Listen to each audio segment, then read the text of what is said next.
Now it's time to get my next special guest on my show now. We have Hollie-Anne Clark. Welcome to my show, Hollie. Thank you very much. Lovely to be here. Yeah, we're here to talk about one of your latest singles and also just wanted to touch on your kind of journey into the music world. My first question I'm going to ask you, what was your first experience with music, your first memory? Oh gosh, that's going back a long time. um, well, when I was very young, apparently, as a child, I used to really enjoy the theme tune to the show Neighbours. Apparently, that was what I used to sing along to with my mum.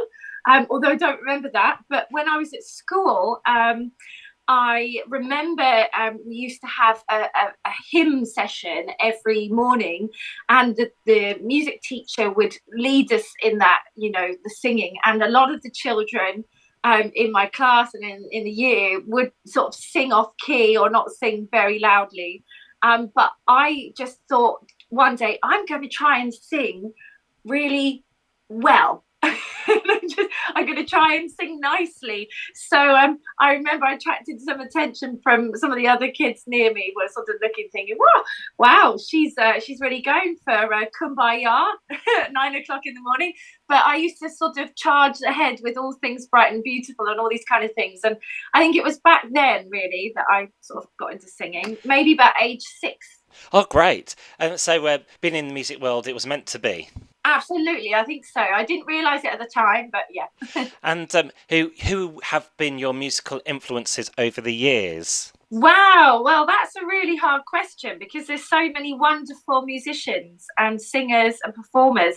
As a child, when I realized I say sort of a teenager really, when I sort of decided I loved singing and wanted to get into singing, it was through watching musical theatre and listening to a lot of musical theatre. I remember watching Oliver a lot as a child, and there was an actress who played Nancy in Oliver called Shani Wallace.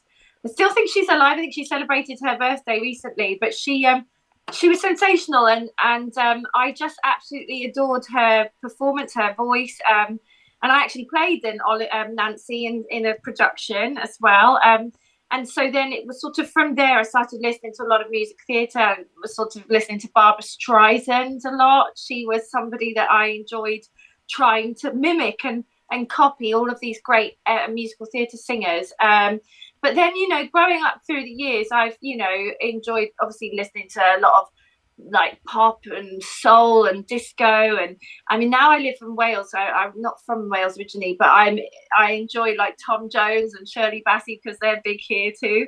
But classically as well, because I train classically, there's some amazing, opera artists that I fell in love with, and I love Sabrin Tervel as an opera singer, and yeah, had the opportunity to actually sing with him in a choir as well. So there've been some really broad, I'd say, inspirations in my musical journey, but they all sort of make up my musical language, I guess. Yeah, fair to say there's quite a few influences there. Brilliant. And I understand you're in musical theatre. Is your song based on like a theatre song, your new single?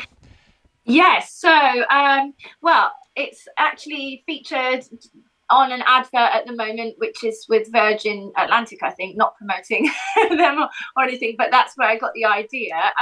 I don't know. Am I allowed to say what the song is yet? Yeah, Can I sure. Yeah, say? please do. Yeah.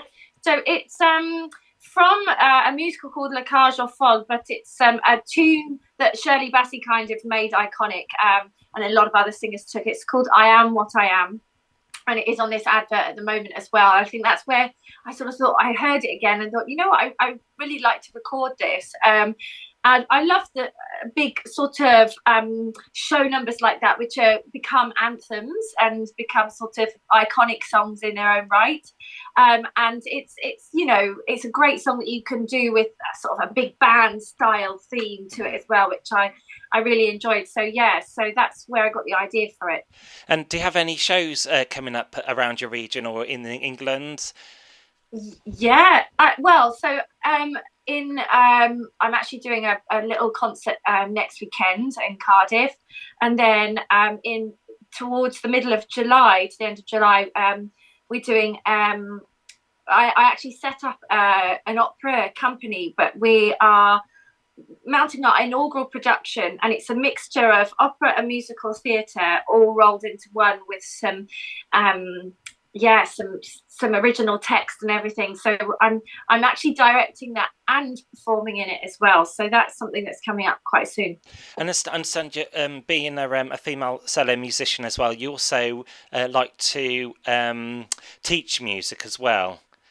I do, yeah, yeah. I've actually just come today, just come from teaching in a school, some songs. I mean, I've worked alongside as a singer for the last sort of 15 years almost. I've worked as a singing leader, singing teacher in all over the place. I've done it in London and obviously now in Wales as well.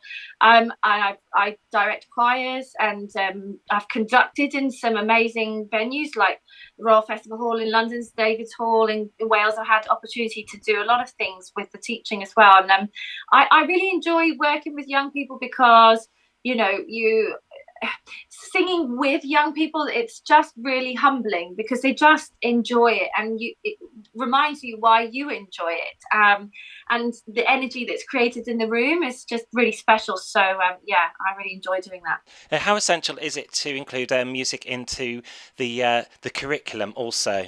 Oh, massively. You're speaking to somebody who's really passionate about that. So 100%. It's important now more than ever because there's lots of areas where funding's been cut in sort of performing avenues, and money's pumped into certain things but not others. And music is, it's what makes us all happy. And we listen to music when we're sad, Mm. we want to feel better. And to take the opportunity of way of sort of people learning music at school just as a travesty, because then who's going to be the next Tom Jones and Shirley Bassey? Who's going to be those people creating music? And it also just encourages children to become better people, I think, and makes them really good team players and builds their confidence and self-esteem. And I think it's vital. I think creative arts and expressive arts should be up there just the same as English, maths, science. They're vital part. You just have to go back through history. These are the things. This is how people told stories, through music. It's how we do it. And also in music as well, what's important about enjoying it and having fun? Yeah, I mean, obviously everybody likes to have fun by listening to music or going out and Mm. dancing or whatever, or going to a concert, going to theatre.